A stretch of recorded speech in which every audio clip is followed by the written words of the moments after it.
let's move on, please, to the next topic, the DepEd memos, right? Okay, so So, in recent news, there has been a controversy brewing within the Philippine educational sector involving the Department of Education and the Alliance of Concerned Teachers, or ACT union. So reports suggest that the DepEd has been profiling members of the ACT union, raising concerns about the potential infringement of educators' rights to free association and expression. The implications of such actions could have far-reaching effects on the educational environment and the dynamics between educators, unions, and government departments. So, given this context, here are some key questions for our roundtable discussion on this topic. So, the first one is, critics of the vice president think that the memo is a witch hunt to the members of ACT Teachers Union, a profiling of the ACT Teachers Union, basically. So, is it really profiling or clerical, as the memo's release suggests? What do you guys think?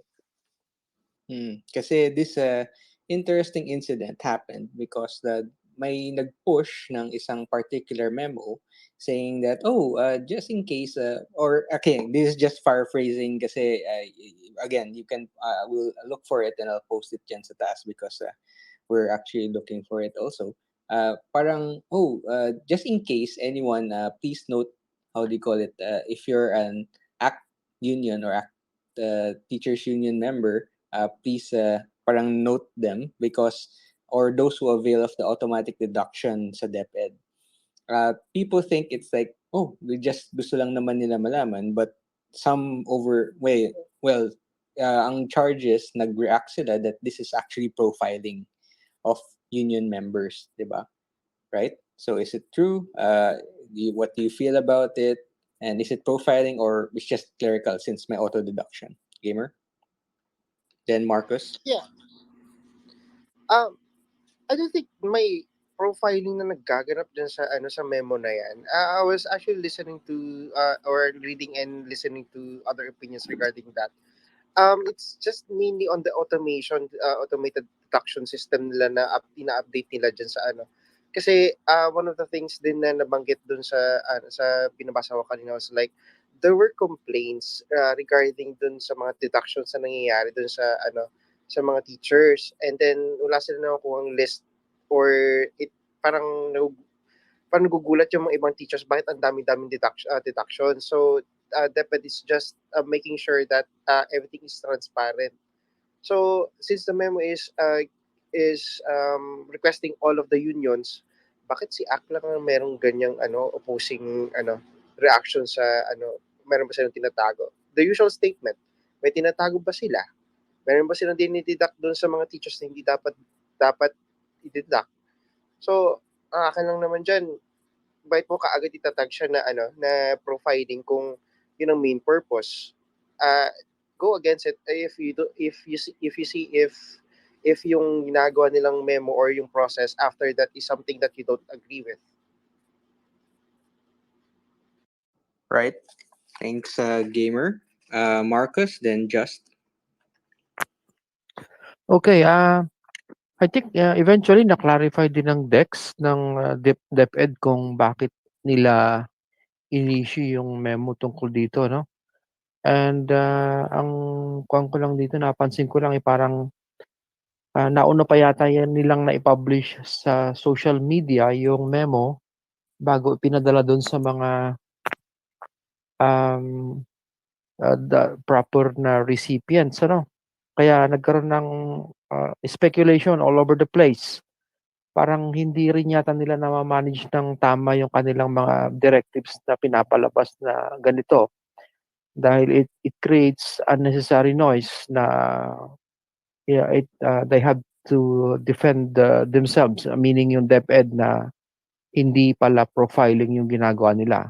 They could have done it better na pinaliwanag nila kung bakit papalabas yung memo na 'to rather than doing it towards the end. Ngayon is, ang kuwan dito is, nai-plant na yung doubt na, yung mga next moves ngayon ng DepEd is it can be, questioned as, parang follow-up uli dito sa ginawa nilang 'to dahil hindi nila na-manage yung unang step na ginawa nila. Yun lang. Thank you. Right, thanks, Marcus. And pinned on top is incidentally our next speaker's post. Just Hi, sorry. Hello. I will take the word of DepEd when they say, sige, tatanggapin ko yung word, yung explanation ng DepEd when they cleared what's the intention of the memo. Pero here's my 2 cents. Ito, nire-receive ko what they said. I take it as it is. I trust that what their words are true. But here's where I'm coming from. First of all, there is a reason. What is the purpose of a labor union? Doon tayo magsisimula eh. Ano ba yung purpose? Ano ba yung intention ng labor union? That is to ensure na yung labor groups o kaya nasa isang company ka, pag may reklamo, they're the ones, sila yung makikipag-negotiate for higher pay, for the rights, etc. That is the reason why there's a icky feels when you're asking for the list of whoever it is na part ng union. Kaya they have, if you will see on Twitter, bakit ganun yung reaction nila? It's not because takot sila or whatever. It is because hindi it's not something you ask. Lalo na pag mga unions. Kaya nga someone actually commented from my post saying na parang it's within the rights of the ganito. It's not normal for you to ask who are the part of kung sino yung part ng union sa isang kumpanya. That's number 1. Number 2 kasi, if you will, ang isang well-written memo, isang well-written AO explains why. Why do you need all of this? There are administrative orders when I was in the government na as in 3 pages, 4 pages. Kaya nga 'di ba parang if you will see a lot of papers may wherefore, ganun. Because you need to explain why you need, ba't mo kailangan nitong mga pangalan nito? Bakit mo kailangan this one? Kasi it's an administrative order. So, pag naglabas ka ng administrative order na hindi kompleto yung detalye and people interpreted it against that, it is your own fault. Kasi if it's subject for interpretation, nagkaroon sabihin parang this is a ganito ganyan. Ang problema mo, it's within your administrative order itself. Kung nilinaw mo dyan, right from the start, na this is your intention, edi sana, hindi na nag-isip ng whatever yung mga tao sa social media. Kasi nga naman, even ako, noong una kong binasa, that's the reason why if you see my pin post, all I'm asking, ano bang problema dito? Ano bang ganito? Kasi kung titignan ko to ngayon, ayon sa nakikita ko, para saan yung profiling? May problema ba sa union? Ganon. So when they explained na parang meron naman palang mga reklamo, meron naman palang mga ganito, okay. So I take your explanation right now. Pero again, it's a communication problem with DepEd. So you need to 30 point that seconds. out. Yeah, sorry. So you need to point that out. That if first and foremost nagsulat sila ng isang memo na parang explaining everything, the intention of it, especially if it's that group. Yun. Thanks. Right. Thanks, Just. Before Thea, actually, I kind of find it very curious that one organization lang yung nandyan. I think there are several naman. If although baka siya lang yung only union ng then that would explain bakit siya lang. But they could just say, since there's people availing of automatic deduction, would like to distinguish which is which and yun yung labas, diba? Right? So I think by order, Thea, then Jay, then Sir Boxy, right? Okay. Hi guys. Evening. Northern, kapag ka na-disconnect ako, that's because I only have 3% battery. Okay, so on the surface, this seems to be a straightforward administrative request from DepEd. DepEd claims that they need this information to streamline their system, sabi nila. Sabi nila to correct daw some anomalies, to ensure the accuracy of the deductions made. But that's from their perspective. And as far as DepEd is concerned, they are just doing their job. That is, managing the system better, and making everything more streamlined for their employees and for their department. But here's another thing. ACT sees a different kind of the story. And usually in an issue, we need to look at two narratives, two arguments, both arguments. They fear that this request could lead to profiling, and it's actually the reason why I asked in the first place.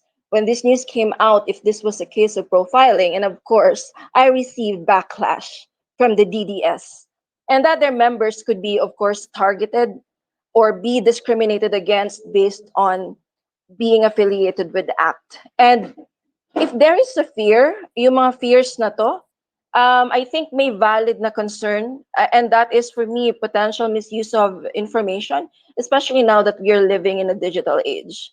And yeah, they worry about. I actually was reading about this. They worry about the violation of their right to privacy, their right to freedom of association, because each teacher has the right and has the freedom to associate with an organization that expresses their views, that fight for their rights, and so on and so forth. I think personally for me, we should not be afraid to ask questions when something seems alarming. And DepEd is, acting kind of weird lately. That is why, you know what, they have recommendations from the CHR.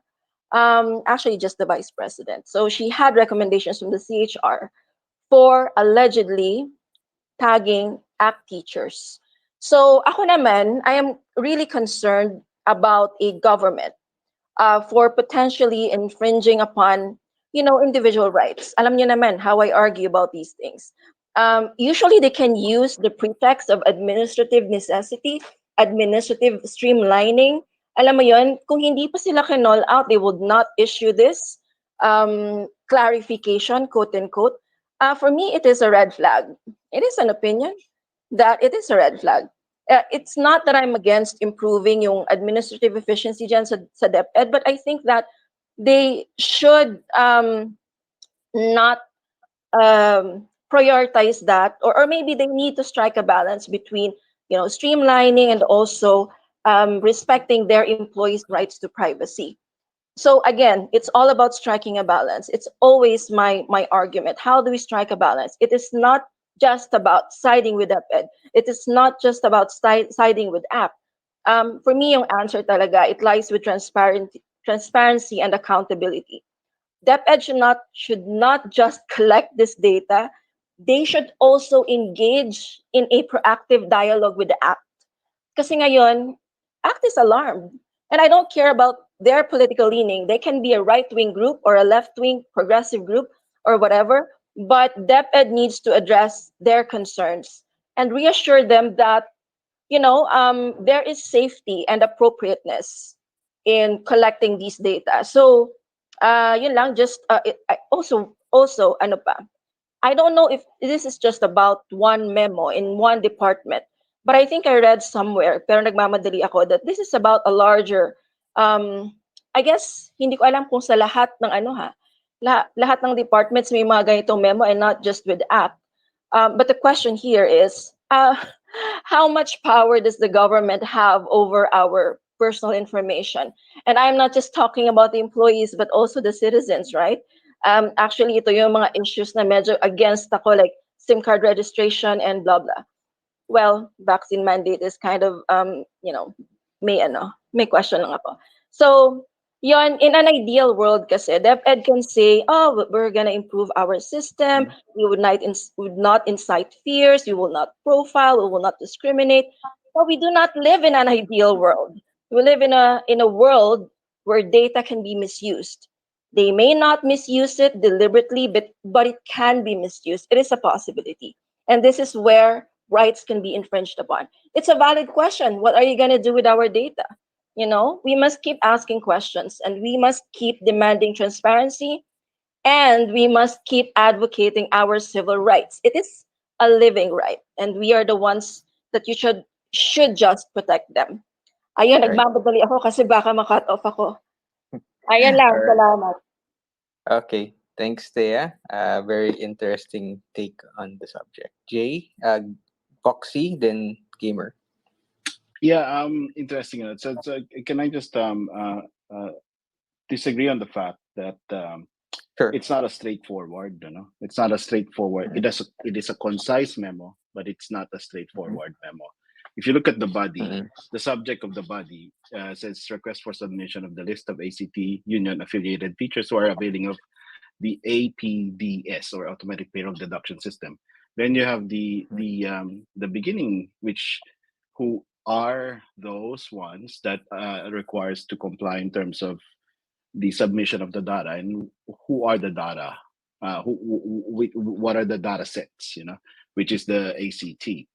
And then the last towards the end is how, and when do you need to submit it by. So there is no rationalization of why the memo is. And if they just put another line to say that this is because we need to validate the data of because the ACT apparently uses the automatic payroll deduction for their union fees. And not only that, obviously, Pag-ibig, I mean, some other loans are using those system, and that can easily be validated because you just see who got the loan and who is being deducted. But this one, may mga nagko-complain kasi nadededuction sila unnecessarily. So let's look at the data now. Who are really the ACTU members and who are not? And if that's the case, these are the ACTU members that will use the APDS system.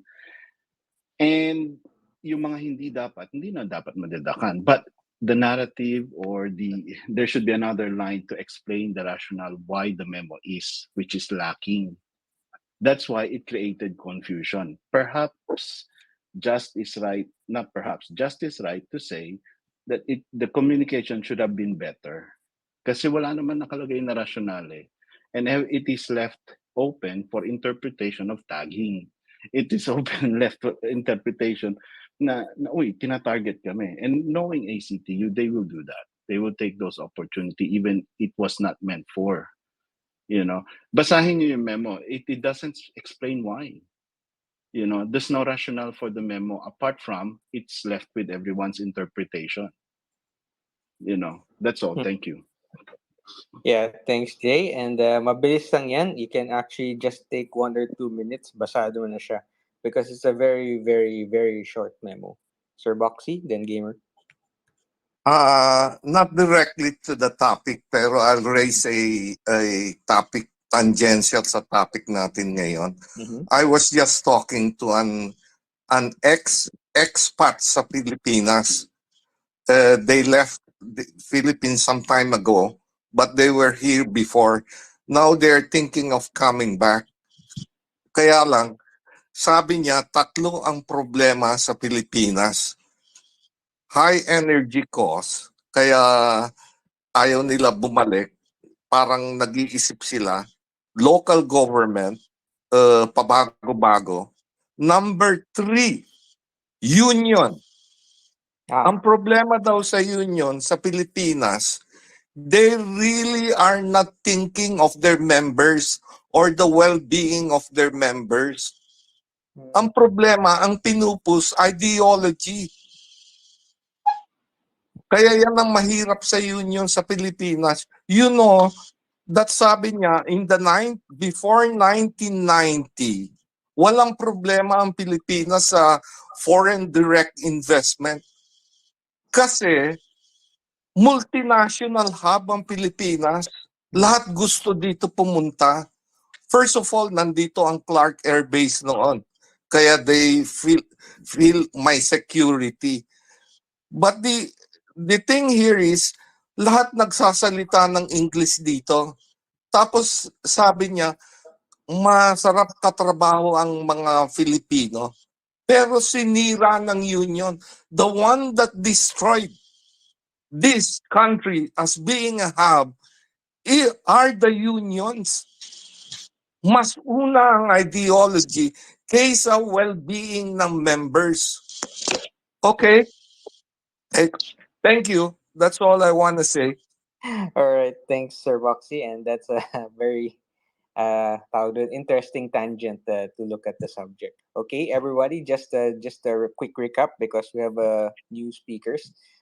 This is about the memo of the DepEd about Axis teachers. Is it profiling or is it a clerical thing, as the memo release suggests? And my explanation should in after. Okay, wait, my co-host, please. What do you want to say? Okay, shall we proceed to the second or finish the I think let's 2 to 3 finish. I speakers? think let's finish with Gamer, then Sorbong, and everybody. You can just raise your hand kasi yung second. We have another topic pa kasi. Okay, o nga eh. Our second question kasi is gonna be quick din for the DepEd memos. Okay, so Gamer, please.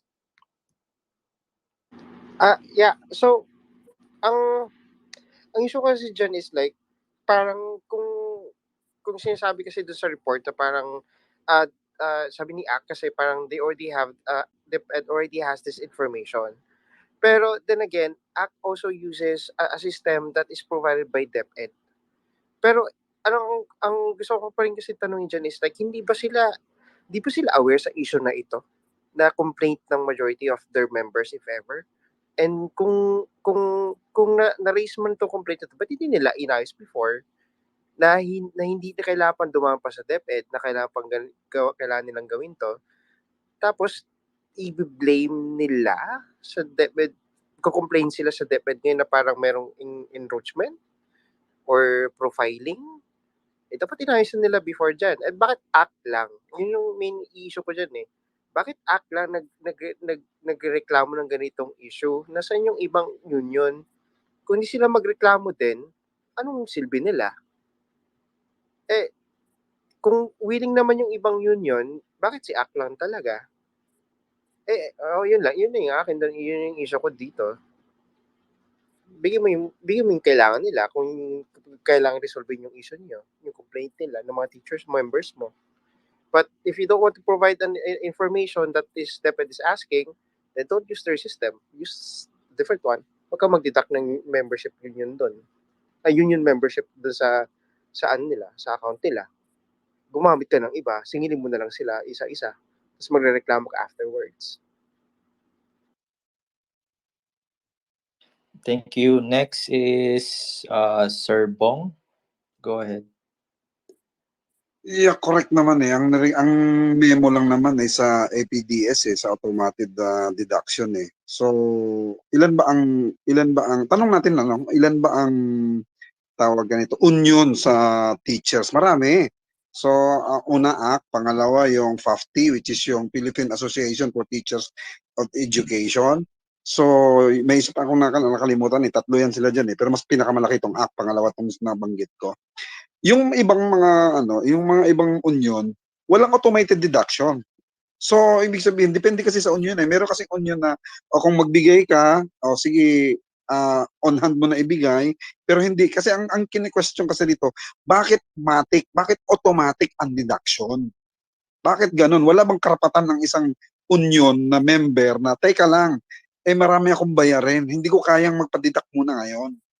So, ibig sabihin, parang puwersahan, parang obligado magbigay ka. Hindi naman ganun ang union eh. Ang alam kong union ako advokasya din ako ng union eh. Lahat ng magpa-member, hindi kayo pwedeng mag-obliga na magbigay sa union, kundi bagkus kung meron kayong sobra at kung kaya nyo magbigay, magbigay. Kasi dalawa kasi ang klaseng union eh. Tama yung kanina na, yung isa, union na propaganda para sa sinusulong nila, ay meron namang union na parang kooperatiba. Kasi ngayon, maraming union ngayon sa Pilipinas which is parang kooperatiba na ang sistema. Ibig sabihin, sa bawat sa kumpanya may isang union na hindi nakagaya ng ng KMU na meron na silang nakuhang aral sa KMU eh. Ilan ang naipasala ng KMU. Itong naiwan na lang nito, itong act teacher na lang. So yung KMU wala na, lumubog na. Ngayon, ang the big question mark dito, bakit sila parang sinisilihan ang puwet. Eh, tinatanong lang naman ng DepEd, anong dahilan bakit nagkaroon kayo ng automated deduction, payroll deduction system? Bakit merong ganoon? Anong karapatan ng isang member? Wala na siyang karapatan, sarili niya. Kasi 'pag binawasan kung sinabi ng union na 200 per month kayo, 300, wala ng pinag-iba sa ano yun, wala ng pinag-iba pagiging isang diktador ng isang union yun. Automatic ka ng babawasan. Ibig sabihin, saan mapupunta yung ano ko, yung pera ko na hinuhulog ko sa inyo? Oh, granted, meron tayong mga loans, meron mga insentibo, bla bla bla bla bla bla bla bla bla bla. Ang tanong, gaano kalaki ang insentibo ng binibigay ng ACT? Saan napupunta yung pondo? Meron bang inventaryo? Meron bang ano? Yun yung titingnan natin, ano? Kasi alam naman natin na kung i-red tag natin sila, whatever, binanggit naman ni Joma yan. At alam naman natin kung ilan yung namundok dyan dahil sa mga estudyante, whatever. Eh, the big question mark is bakit sila lang ang nagkaroon? Wala namang akong nakitang union sa buong Pilipinas na automatic deduction system Walang ganun iba yung ano nila, iba yung pamamalakad nila. Nakakaalarma 'yon. Bakit binibigyan mo na ngayon yung parang diktador sila na kailangan magbawas kayo lahat. Lahat ng member kailangan bawasan kayo itong gusto namin bawasan. Hindi pwede 'yon. Nawawalan na yung karapatan ng pantao ng bawat isang member to. Yun lang. Thank you. All right. Thanks, Sir Bong. But before Scarlett, let's kasi we have another subject, so we just wrap it up very quickly then, and we'd like to turn it ahead then. What role should teachers unions like ACT play in policy making and educational reform, and how might instances of profiling affect this, and how can they at least allay fears na how do you call it, to prevent radicalization? So we just turned it on its head na parang since palagi silang napapagkamalan, is there a way that they can actually how do you call it, well, can they contribute so that at least they can allay fears na hindi sila radical? Okay, so you can answer it or go, Scarlett. Yes, segunda ko lang sinabi ni Bong, no? Tama yung sabi niya. Kasi Sure. ako, union officer din ako dati. Ang purpose ng union is of course to take care of its members. And kami naman, naghahanap din ng transparency, of course. Hinahanapan namin sila ng mga financial statements. Kaya naman nangyayari yun. Now, siguro yung memo ng DepEd, may pinanggalingan yan no? Halimbawa ikaw yung teacher doon sa bundok, tapos parang deduct sa'yo. Ikaw ba, malakas yung lobo magsabi sa ACT na bigyan nyo naman kami ng transparency nang hindi ka markado? So, palagi ko, pag-isipan natin mabuti, no? Tingin ko, hindi naman takot yung mga teacher kay DepEd I don't think, baka mas takot sila sa ACT. Yun lang. Thank you. All right, thanks, Scarlett. Does anybody like to talk about how ACT can act better? Bad pun. Right. But kung wala yun, okay. Kung hindi, okay. Then we move on to our last topic. Reform, you like to talk about it? Or ako na mag-intro? Oh, go, Just. Just? Sorry, the question is, paano to? Sige. Teachers union, diba? Yes. Yeah. Paano ba to? Kasi actually, wag na nga, next time. All right. Go, Just. Another space Go, for unions specifically. Sir Bong, then Gamer. Idagdag ko lang ano bang nagawang batas ng ACT? Pangalawa, ano bang naitulong niya sa mga constituent niya o mga members niya sa teacher? Meron ba silang kagaya ng kooperatiba na pag na ano yung teacher, meron nagkasakit, meron silang mga insentibo, bla bla bla. Ewan ko lang kasi sa ibang kumpanya, mga member ng mga union, yung pera, kunwari nagkasakit si Juan de la Cruz at grabe yung anak niya, whatever, talagang binibigyan yun. Meron ba tayong ganito? Siguro, itong mga teachers na to, tama rin sinabi, nasundan sa akin, rereklamo. Mayroong mga nagrereklamong teacher, mismo na sa DepEd na nagreklamo, at pinarating na siguro sa pangalawang pangulo natin na wala silang nakikitang progresibo o insentibo